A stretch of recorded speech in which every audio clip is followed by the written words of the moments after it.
Hello students, IB technical classes के अंदर आप सबका बहुत बहुत स्वागत है। आज हम लोग डायक यानी डायोड फॉर एसी की बात करेंगे, जो कि थायरिस्टर फैमिली का एक इम्पॉर्टेंट मेंबर है। तो डायक क्या है? तो ना डायक जो बना है ये दो यानी कि टर्म से मिलकर बना है, एक डाया और दूसरा एसी। डायट का मतलब, डाई का मतलब क्या होता है? दो, यानी इसके अंदर, इस डिवाइस के अंदर दो टर्मिनल होगा। एसी मतलब ये एसी के लिए वर्क करेगा, एसी कंट्रोल, एसी करंट को कंट्रोल करेगा।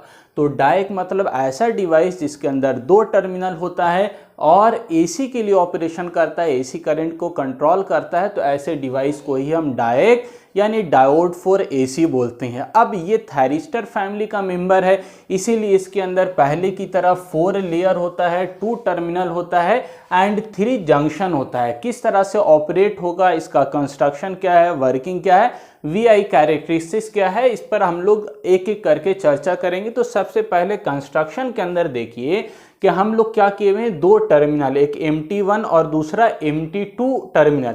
कहीं पर नीचे MT1 और ऊपर में MT2 दिखाया जा सकता है, उससे कोई दिक्कत नहीं है। मेन इसमें यह समझना है कि इसमें दो ही टर्मिनल होता है, 3 टर्मिनल यानी तीसरा जो टर्मिनल होता था गेट टर्मिनल, वो इस डिवाइस के अंदर नहीं होता है, केवल 2 ही टर्मिनल होता है। तो ये ऑपरेट कैसा करेगा? अगर गेट टर्मिनल नहीं होगा तो ट्रिगर कैसा होगा? तो हम लोगों ने डिफरेंट ट्रिगरिंग मेथड पढ़ा था, जिसमें एक मेथड ये देखा था कि अगर हम लोग दो टर्मिनल के क्रॉस वोल्टेज, फॉरवर्ड वोल्टेज को बढ़ा देते हैं, ब्रेक ओवर वोल्टेज से ज़्यादा कर देते हैं, तो कंडक्शन स्टार्ट हो जाता है। तो सेम इसमें भी इसी तरह का, यानी ट्रिगर पॉइंट है ही नहीं, गेट टर्मिनल है ही नहीं, तो हमको स्टार्ट या ऑन करने के लिए डायोड को क्या करना पड़ेगा? डायोड को इस दो टर्मिनल MT1 और MT2 के क्रॉस वोल्टेज अप्लाई करना होगा, जिसकी वजह से आपका क्या होगा, ये डायोड एक सर्टेन पॉइंट के बाद, सर्टेन वोल्टेज के बाद कंडक्शन स्टार्ट कर देगा। तो इसमें दो टर्मिनल है, MT1 और MT2,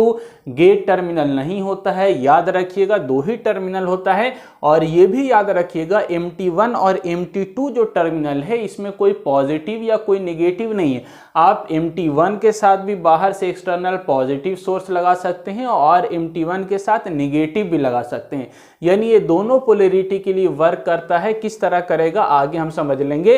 अभी याद रखिए कि MT1 और MT2 के क्रॉस, MT1 को आप पॉजिटिव भी कर सकते हैं, MT1 को नेगेटिव भी कर सकते हैं। सेम इसी तरह से MT2 जो टर्मिनल है, MT2 का मतलब क्या हुआ? Main terminal. याद रखिएगा MT का मतलब क्या होता है? Main terminal. तो दो मेन टर्मिनल होता है, जिसका नाम क्या होगा? जिसका नाम क्या होगा आपका? एक मेन टर्मिनल 1, दूसरा मेन टर्मिनल 2। दो टर्मिनल है, दोनों में से कोई भी आपका पॉजिटिव, कोई भी निगेटिव हो सकता है। ये दोनों तरह से ऑपरेट करता है, इसको कोई दिक्कत नहीं है। ऐसा नहीं कि एक एनोड है दूसरा कैथोड है, निगेटिव के साथ पॉजिटिव नहीं जोड़ सकते हैं, ऐसा नहीं है। एसी के लिए ये वर्क करेगा। एसी मतलब क्या? उसकी पोलैरिटी एसी की चेंज होती रहती है, तो इसीलिए दोनों तरह की पोलैरिटी के लिए वर्क करता है। कैसे करेगा आगे हम लोग समझेंगे। तो इसमें आपका एक N1 लेयर लगा हुआ है, एक P1 लेयर लगा हुआ है, N2 लेयर लगा हुआ है, P2 है, N3 है। तो देखने में आपको लग रहा होगा कितना, 1 2 3 4 5 लेयर हो गया, लेकिन वास्तव में इसके अंदर जो ऑपरेशन हम देखेंगे इस वाले डायग्राम में, तो क्या होगा, आपका 3 ही लेयर इसके अंदर, सॉरी, आपका 4 ही लेयर ऑपरेट होता है। और थायरिस्टर के अंदर क्या होता है? 4 लेयर होता है। तो 4 लेयर ही आपका ऑपरेट होता है, 5वां लेयर ऑपरेट नहीं होगा।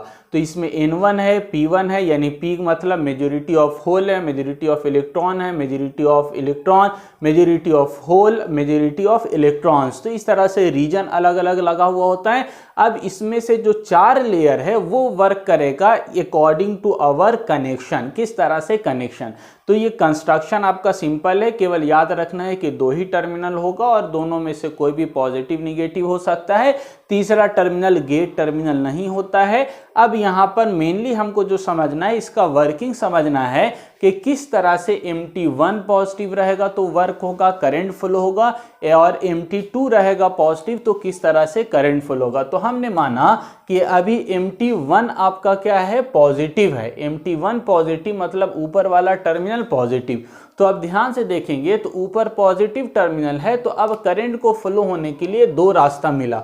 एक तो इधर से जा सकता है, इधर से होता हुआ, और दूसरा आपका इधर से होता हुआ यानी करंट आपका यहाँ से होता हुआ भी जा सकता है और यहाँ से होता हुआ भी आगे बढ़ सकता है। लेकिन आप ध्यान रखेंगे ये पॉजिटिव है और ये कैसा है, निगेटिव। मतलब क्या होगा, अगर इधर से करंट फ्लो कराएंगे तो इसको रिवर्स बायस मिलेगा। ठीक है, आ रहा बात समझ में, रिवर्स बायस, क्योंकि यहाँ पर टर्मिनल कैसा, पॉजिटिव, और पॉजिटिव टर्मिनल को जब निगेटिव से कनेक्ट कीजिएगा, इन रीजन से कनेक्ट कीजिएगा, तो कैसा होता है, पहले से हम पढ़ते आ रहे हैं कि रिवर्स बायस होता है। और रिवर्स बायस में करंट फ्लो नहीं होता है, ओपन की तरह बिहेव करता है, यानी कि ये वाला रास्ता करंट नहीं चूज करेगा। तो करंट किधर से आएगा, यानी पॉजिटिव टर्मिनल है तो ये करंट जो भी होगा वो किधर से, P+ रीजन से होता हुआ आएगा। तो यहाँ पर इन वन रीजन का कोई भी ऑपरेशन नहीं होगा, वो इनऑपरेटिव होगा। करंट जो फ्लो होगा वो P1 से होगा। तो पहला हमने ये जो डायग्राम दिखाया है, इसमें देखा है कि जब MT1 जो है वो पॉजिटिव टर्मिनल से कनेक्टेड है तो आपका लेयर यानी स्ट्रक्चर कैसा बन जाएगा, तो P1 हो जाएगा, दूसरा N2 हो जाएगा और आपका P2 हो जाएगा और N3 हो जाएगा। दूसरा ये पॉजिटिव है तो दूसरा टर्मिनल MT2 कैसा होगा, तो ऑब्वियस है कि ये पॉजिटिव है तो ये निगेटिव, दो टर्मिनल आपका होता है। तो निगेटिव टर्मिनल का मतलब है क्या, कि निगेटिव टर्मिनल किससे कनेक्टेड, N3 से कनेक्टेड।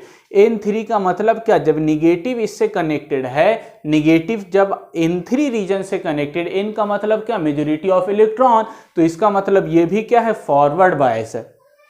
तो कौन कौन फॉरवर्ड बायस हो गया, ये P+ रीजन जो है, यानी P+ रीजन पॉजिटिव से कनेक्ट होगा तो ये फॉरवर्ड हो जाएगा, और ये N3 से कनेक्ट होगा निगेटिव टर्मिनल तो ये भी फॉरवर्ड हो जाएगा। बचा कौन बीच में, तो बचा आपका बीच वाला लेयर, जहां पर बीच का जंक्शन, जहां पर रिवर्स बायस होगा। तो हम लोग SCR के अंदर क्या देखते थे, आपका 3 रीजन होता था, 4 लेयर होता था, 1 2 3 4 लेयर और 3 जंक्शन होता था, 2 फॉरवर्ड 1 रिवर्स। सेम उसी तरह का यहाँ पर भी बन गया है। तो हमको मालूम है कि वोल्टेज जब आप दीजिएगा, थोड़ा वोल्टेज दीजिएगा तो यहाँ पर कंडक्शन स्टार्ट नहीं होगा। लगभग 30 से 40 वोल्ट जब अप्लाई किया जाता है वोल्टेज, तब क्या होगा, ये रिवर्स वाला बायस वाला जंक्शन जो है वो ब्रेक डाउन होगा और यहाँ से कंडक्शन स्टार्ट होगा। जब कंडक्शन स्टार्ट होगा तो करंट फ्लो होगा। कहाँ से करंट फ्लो होगा, तो P1 N2 P2 और N3 से होता हुआ करंट इस डायरेक्शन में फ्लो होगा, पॉजिटिव से निगेटिव की तरफ। सेम ये चीज आपको समझ में आ गया कि जब हम लोग क्या कर रहे थे, MT1 को पॉजिटिव टर्मिनल के ऐसा यानी पॉजिटिव के साथ कनेक्ट कर रहे थे, तब किस तरह से काम होगा, लेयर किस तरह से फॉर्म होगा और करंट का डायरेक्शन क्या होगा। दूसरा चीज ध्यान से समझिएगा कि हम क्या कर रहे हैं, MT1 के साथ निगेटिव टर्मिनल कनेक्ट कर रहे हैं, या आप ये भी बोल सकते हैं कि MT2 के साथ क्या कर रहे हैं, पॉजिटिव, दोनों एक ही बात है। आप क्या बोल सकते हैं, MT2 के साथ जब पॉजिटिव कनेक्ट किया, या आप बोल सकते MT1 के साथ नेगेटिव कनेक्ट किया। यहाँ पर क्या था, MT2 नेगेटिव था, तो अभी हम मान रहे हैं कि MT2 पॉजिटिव को लेके चलेंगे। तो MT2 को जब पॉजिटिव आप कनेक्ट कीजिएगा, पहले क्या था, निगेटिव था, तो फर्स्ट के जब निगेटिव था तो रीजन क्या क्या कंसीडर होता है, P1 N2 P2 और N3 लेयर आपका फॉर्म हो रहा था जिसके अक्रॉस करंट फ्लो होगा। लेकिन अब ध्यान दीजिएगा कि जब MT2 आप पॉजिटिव कनेक्ट कीजिएगा, तो MT2 पॉजिटिव, तो अब ध्यान दीजिए करंट को 2 रास्ता मिलेगा यहाँ से, पहले की तरह ध्यान से समझिएगा, बहुत आसान चीज है। MT2 को क्या किया आपने, पॉजिटिव, तो रास्ता क्या मिला, N2 से भी होकर जा सकता है और P2 से भी होकर जा सकता है। लेकिन अब देखिए कि ये पॉजिटिव जब कर दीजिएगा तो पॉजिटिव को N से कनेक्ट कीजिएगा तो क्या हो जाएगा, रिवर्स बायस हो जाएगा। और मालूम है आपको रिवर्स बायस में करंट फ्लो नहीं होता है, तो ये वाला पाथ N3 की तरफ से नहीं जाएगा। करंट किधर से फ्लो होगा, तो ये वाला, क्योंकि ये पॉजिटिव है और P2 पॉजिटिव है, मेजॉरिटी ऑफ होल है, तो इसका मतलब क्या है कि आपका जो भी करंट होगा वो P2 से होता हुआ जाएगा। ये वाला जो N3 रीजन है ये इनऑपरेटिव हो जाएगा, इधर से कोई भी करंट फ्लो नहीं होगा। तो कंस्ट्रक्शन तो सेम पहले ही की तरह है, लेकिन आपका जो करंट फ्लो होगा वो किधर से होगा, तो N3 को छोड़ दिया जाएगा, केवल P2 से फ्लो होगा। P2 के बाद N2 है, N2 के बाद आपका P1 है और N1 से होता हुआ करंट निकल जाएगा। अब ध्यान से रखिए, देखिएगा N1 के साथ क्या कनेक्ट है, निगेटिव, N1 के साथ निगेटिव कनेक्ट है तो कैसा बायस होगा, फॉरवर्ड बायस होगा। पॉजिटिव कनेक्ट है P2 के साथ तो कैसा कनेक्ट है, फॉरवर्ड। बीच वाला लेयर कैसा होगा, रिवर्स। तो इसका मतलब क्या हुआ कि पहले की तरह ही 2 SCR इसके अंदर, आप ध्यान से देखेंगे तो 2 SCR इसके अंदर फॉर्म होता है।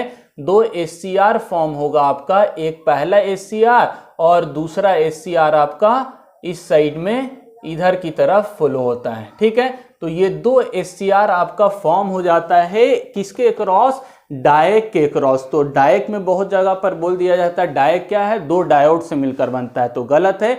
डायक का मतलब 2 टर्मिनल, और ये मिलकर किससे बनता है, तो इसके अंदर 2 SCR छुपा हुआ होता है। तो ये 2 SCR इसके अंदर ऑपरेट होता है। ये डिपेंड करता है कौन सा SCR ऑपरेट होगा, डिपेंड करेगा कि पॉजिटिव एप्लीकेशन हो रहा है, पॉजिटिव अप्लाई करने हैं या निगेटिव। जिस तरह का अप्लाई होगा उसी तरह का SCR फॉर्म होगा। P1 into P2 N3 form हो सकता है, या P2 इंटू P1 और N1 फॉर्म हो सकता है। ये दोनों बात बहुत अच्छे से आपको समझ में आ गई होगी। तो ये SCR इसके अंदर होता है, 2 तरह का SCR ये, और इसमें करंट का डायरेक्शन क्या होगा, तो ये आपका P2 इंटू P1 और N1 से होता हुआ करंट यानी पॉजिटिव से निगेटिव की तरफ फ्लो होगा। तो पॉजिटिव हाफ साइकिल के लिए ये आपका एक एप्लीकेशन होगा, दूसरा जब निगेटिव होगा तो दूसरा एप्लीकेशन यानी दूसरा आपका SCR फॉर्म हो जाएगा।